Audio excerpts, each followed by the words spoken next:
Welcome, everybody, in another episode of the Wrestling vs. the World podcast. If you're enjoying your day, sweet. If not, what the hell ever, ladies and gentlemen, episode 194.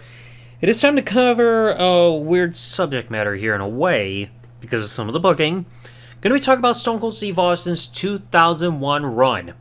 So it's going to be, I think, the second time I'm covering somebody's entire calendar year run of 2001. I know I covered Angle before, so let's get into Stone Cold, and there are some issues that will have to be addressed. So as 2000 ended and 2001 began, Stone Cold was still feuding with Triple H following the whole revelation of Hunter being the mastermind behind Stone Cold's rundown of Survivor Series 99, which I'll cover in its own episode because there's some stuff I'll cover that involving that as well. After already being a two-time Royal Rumble winner, Stone Cold was looking for a trifecta of Royal Rumble victories, but he had other business to tend to beforehand. So at the Royal Rumble pay-per-view, Kurt Angle was defending the WWF Championship against Triple H. Just prior to the Royal Rumble match, we saw Angle retain after Stone Cold got involved and gave a stunner to Triple H to cost him the match. He gets to the Royal Rumble later on. Stone Cold enters the match number 27, but was bloodied after Triple H delivered a sneak attack on him during his entrance. Despite this, Stone Cold would still get 3 eliminations in the match, eliminating Haku, Billy Gunn, and the last man, Kane, to win the match for the third time ever in his career, and would get a guaranteed shot at the WWF Championship at WrestleMania. And there was also the tease in the match with the stare down of Austin The Rock, with Stone Cold bloody and trying to see, hey, is this what you want to see at WrestleMania? Fans got hyped for it. But before then, Austin still needed to finish his business with Triple H, and that would take place in No Way Out. So, I mean, already a smart start for the year, and at that point, with Austin winning the Royal Rumble for the third time ever, the only man to do so, I think that was a really smart move. Now, in the build to No Way Out, Triple H and Stone Cold, 3 stages of hell. But before then, there was a no-touch rule put in place to prevent any physicality between both Triple H and Stone Cold, and both men would have consequences on the line. Stone Cold would lose his title match at WrestleMania, and Triple H would be suspended for 6 months. Triple H, of course, he nailed a cheap shot before revealing that he hadn't signed the contract before getting the cheap shot, so the consequences do not apply. I mean, yeah, that is a pretty smart move. But this whole no-touch rule didn't apply to these men hitting other people. So you saw Stone Cold give a stunner to Stephanie, and as a kind of a, I wouldn't say receipt, but almost a retaliation of sorts, Triple H would give a pedigree to JR, who was very close friends with Stone Cold Steve Austin. So both men would have a 3 stages of hell match and No Way Out, with each fall having a stipulation. First fall being a standard singles match, second fall being a street fight, and the final fall would be in a steel cage if the third fall was necessary. Stone Cold would win the first fall with Stone Cold Stunner. Then you'd have the street fight, both men would be bloody. Stone Cold would be busted open after taking the barbed wire 2x4 to the head, and Triple H after taking a chair shot on the outside of the ring. But Triple H would get the win for the second fall by using his sledgehammer as a weapon and hitting the pedigree to beat Stone Cold. Get the steel cage.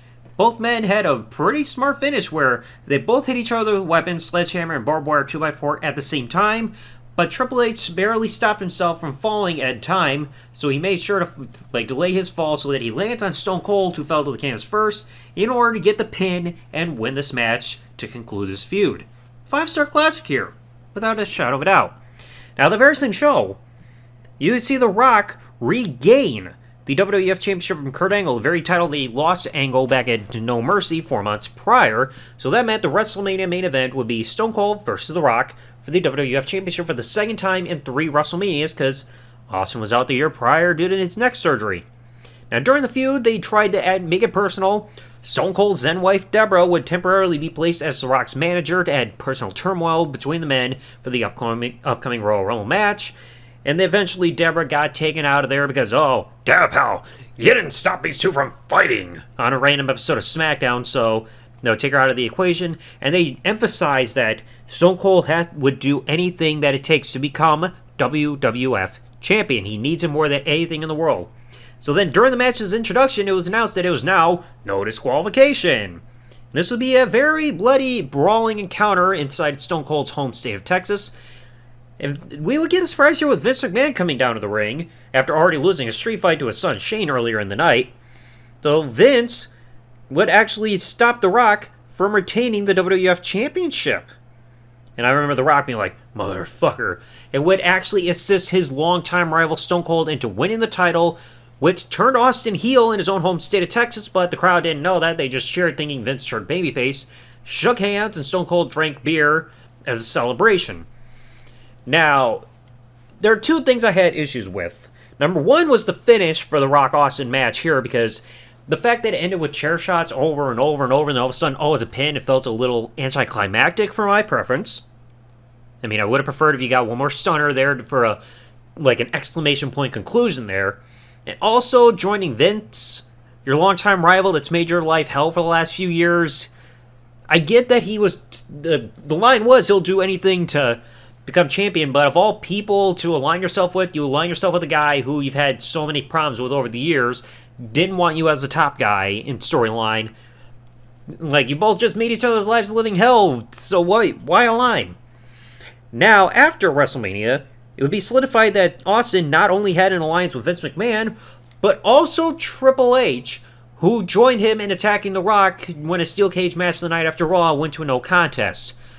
This also made no sense, because I know Stone Cold, when he got interviewed by JR after this, he said, oh, if you had somebody who was as barbaric and mental as Triple H was to try to end my career, wouldn't you want him on your side too? No! Who in their right mind aligns themselves with somebody who tries to end their career? This guy orchestrated the attack that saw you get written off television for a while because of your neck problems. He orchestrated this attack to try to end your career. So you think it's still okay to align with the guy. The very same guy who you dropped from a friggin' forklift while he was in a car upside down to the canvas, or down to the concrete in a parking lot at Survivor Series the year prior. You tried to kill the man. And now you decide, hey, I'm going to align with him. No, that doesn't make sense. And I know they tried changing Stone Cold's character to being like this brown-nosing prima donna who's paranoid about his spot in wrestling and kissing up to Vince, giving him gifts and everything. The only good move that I say that they did during this heel run to make him feel like a good heel was attacking JR during that interview, because he not only attacked JR, his longtime friend, but busted him open. Because I know he attacked JR back in 97 at Ground Zero when Stone Cold was out due to his neck problem. But at that point, I think, like, with Stone Cold, he was still so immensely popular that people were going to cheer him no matter what. And JR, I feel like he was more respected as a color commentator / announcer at ringside by 2001 compared to 97, because we got more used to him being on commentary all the time. He had so many legendary calls. So by 2001, it felt like a better heel run here, like heel move, compared to the reaction he got at Ground Zero. So now we got the two-man power trip, Stone Cold Triple H. And in Backlash, they're going against Kane and Undertaker, Brothers of Destruction, in a winner-take-all match. Stone Cold's WWF title on the line, Triple H's Intercontinental Championship, which he was a two-time Intercontinental Champion during this calendar year. I know he had been champion multiple times before this, but during this year, he had two runs because he won it from Chris Jericho, lost it to Jeff Hardy, won it back, so now two Intercontinental title runs in a row. And the tag titles were on the Brothers of Destruction, so all titles were on the line. So if Triple H and Stone Cold win, they're tag champions. If either man of the two-man power trip get pinned, then whoever gets the pinfall is WWF champion, and the other man would be Intercontinental champion. Well, the two-man power trip would beat the Brothers of Destruction, so Stone Cold and Triple H would become the new tag team champions, which would make the second time ever that Stone Cold was the WWF and tag team champions simultaneously. Because we saw this again, we saw this just 3 years prior with The Undertaker and Stone Cold right after Fully Loaded. Because they won the tag titles for Mankind and Kane at the Fully Loaded pay-per-view, so for the second time ever, WWF and tag champions at the same time. After Backlash, this will then lead to Stone Cold going into Judgment Day having a feud with The Undertaker. Prior to that, Austin successfully managed in his own way to retain the WWF Championship in a 2-on-1 handicap match with Triple H against The Undertaker Insurrection. Even though Undertaker pinned Triple H, the rule was Austin retained, because to win a title in a handicap match, you have to defeat the champion.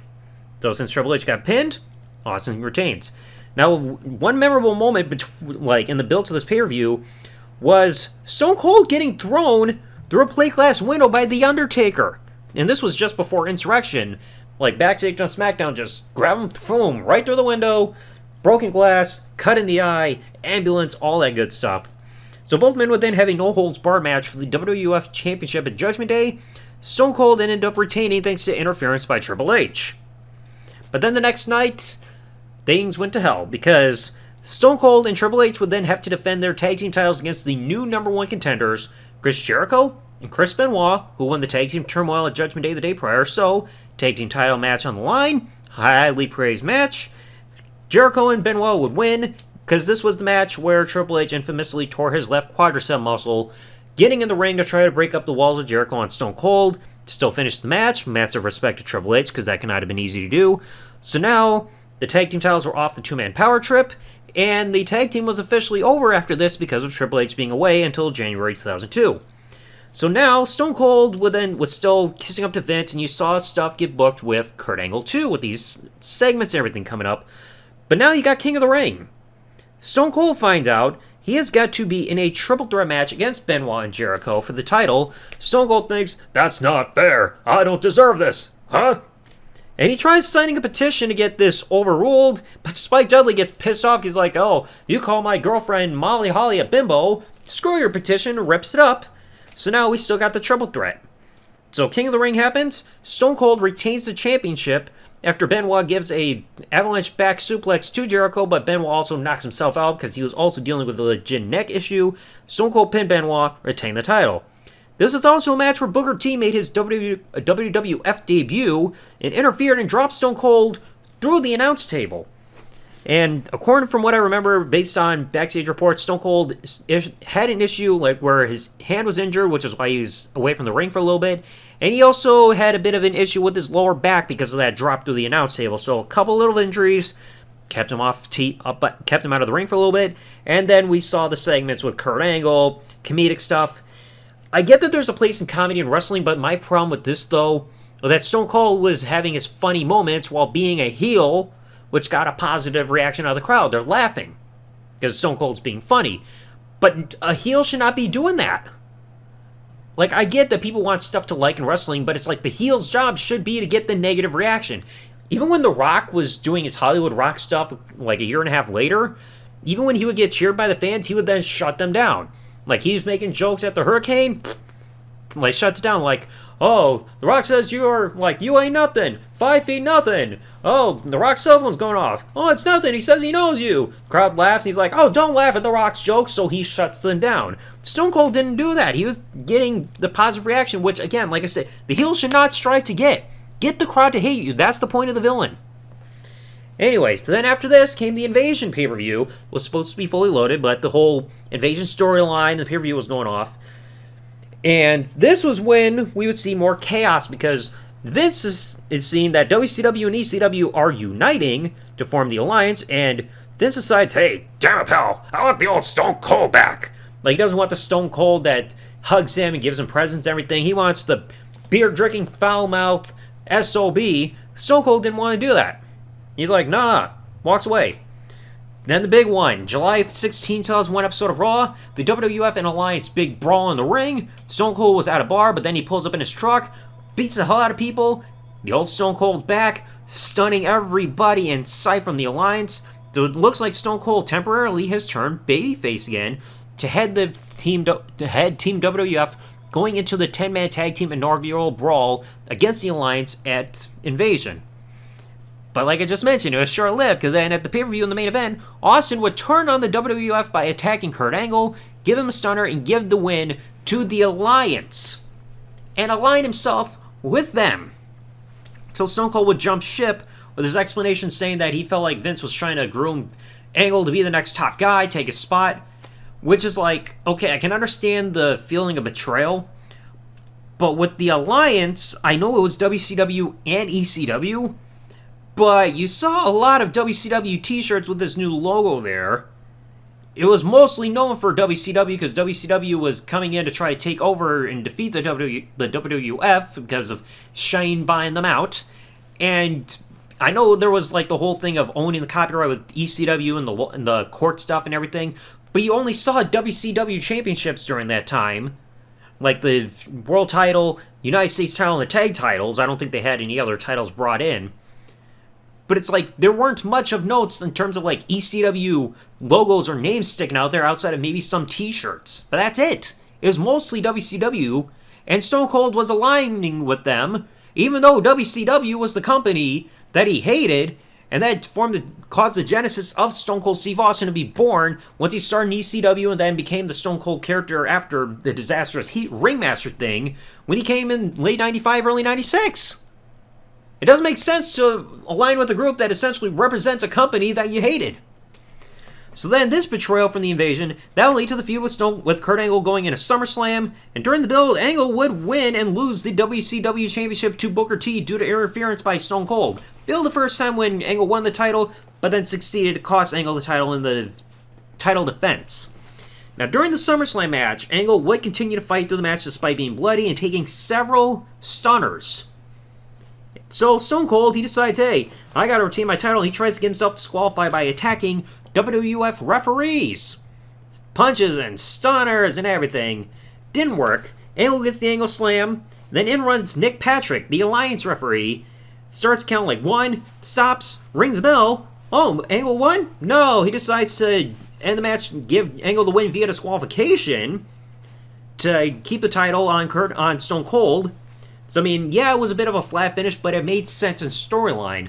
Because why would the WWF referees try to disqualify Stone Cold and be the reason why the WWF title was still in the Alliance camp? But Nick Patrick, he is their referee, so it's like, hey, he found a way to do it. Found a technicality.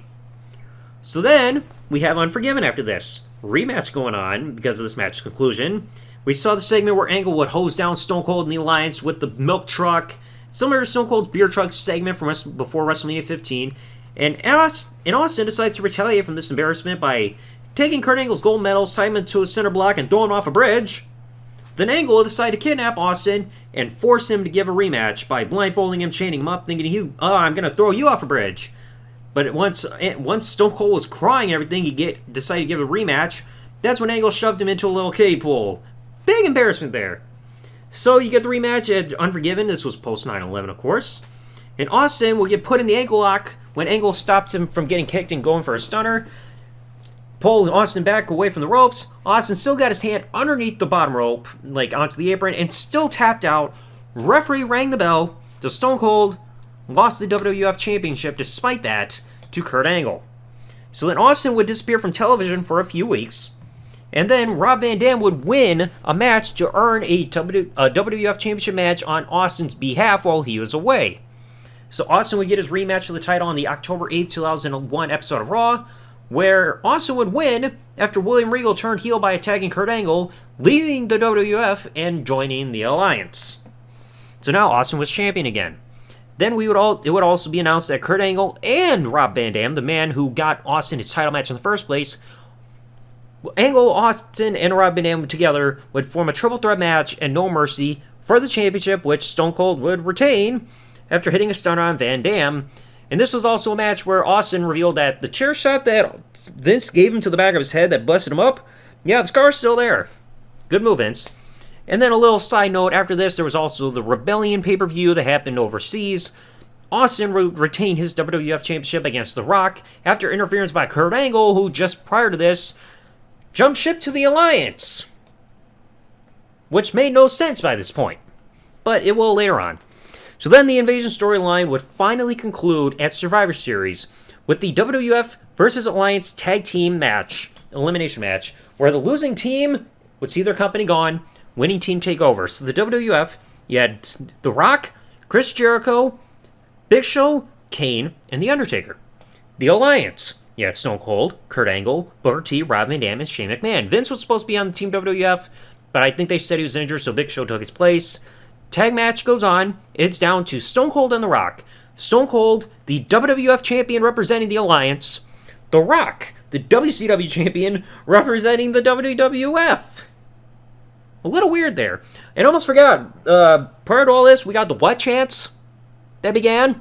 Thanks, Stone Cold. We really needed that.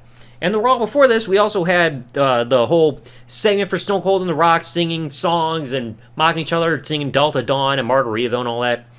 Survivor Series, the WWF would win. The Rock last pinning Stone Cold Steve Austin with the rock bottom after Kurt Angle revealed himself to be a mole from the Alliance. So he hit Stone Cold with the WWF Championship. So that makes sense. He's a mole for the WWF, betraying the Alliance, put an end to them. Then after Survivor Series, Stone Cold would turn babyface yet again after attacking Vince McMahon and Kurt Angle on the Raw after, and as well as having a beer toast with Ric Flair, who would return to the company for the first time in almost 9 years. Ever since, just after Royal Rumble 1993, beer toast, Ric Flair is part owner of the WWF, celebration, Stone Cold's back to normal. Then you get to Vengeance, the final pay-per-view of the year, which saw a world title unification tournament. So you saw Kurt Angle versus Stone Cold for the WWF Championship, and The Rock versus Chris Jericho for the World Championship, formerly known as the WCW Championship. The winners of both matches facing each other to unify the titles. Austin would retain over Kurt Angle, Jericho would defeat The Rock to win the world title, then it would immediately be Jericho versus Austin. Jericho, thanks to interference by Booker T, would defeat Stone Cold to win the WWF Championship, which would be the final time that Stone Cold would ever have the WWF Championship. And Jericho would be the first ever undisputed champion in history, the first man to ever the only man to defeat Stone Cold and The Rock in the same night. And after this, Austin would fail to regain the WWF Championship in a steel cage match on Raw from Chris Jericho, but he would at least get revenge on Booker T by chasing him through various locations, chase him down and shit, and also have that very, very entertaining supermarket brawl to close the year. So yeah, this was... I will admit Stone Cold had a lot of awesome matches this year. Like I said, the Royal Rumble match was amazing. The 3 Stages of Hell match was incredible with Triple H. Outside of the finish, love the match with his match against The Rock at WrestleMania. Tag match at Backlash was great. Really good match with The Undertaker at Judgment Day. I think the only 2 matches I prefer above them are their matches at SummerSlam 98 and In Your House, a Cold Day in Hell. Then you would get Judgment Day. The Triple Threat at King of the Ring was really good. The Invasion or Inaugural Brawl, great. SummerSlam, awesome match with Angle despite the finish. Ray match at Unforgiven, really good match at No Mercy. Survivor Series tag match was awesome. And then the matches at Vengeance were really good. He had a better match with Angle compared to Jericho, just felt like they didn't click. So you had a lot of great matches, but there were some questionable booking, with some of the stuff, the comedic skits that they tried doing while Austin was a heel. His logic for aligning with Vince and Triple H did not make any sense, and then as well as jumping ship to the Alliance, of all things. Questionable stuff. But anyway, let me know what you all thought in the comment section below. What did you think about Stone Cold Steve Austin's run in 2001? Whether it be his few turns that happened there, the quality of his matches, his booking. Let me know what you all thought in the comment section below. If you enjoyed today's episode, folks, please remember, leave a like, subscribe with the bell turned on if you're listening to this on YouTube, or follow if you're listening to this podcast on any other services I think I've removed since then. I got my own reasons, but this now is going to be exclusive to YouTube going forward. But again, if you enjoyed today's episode, folks, remember, like, comment, subscribe with bell turned on, and I'll hopefully catch you all in the next one. Thanks for listening, folks. Like, comment, subscribe. Peace out, and good day, everybody.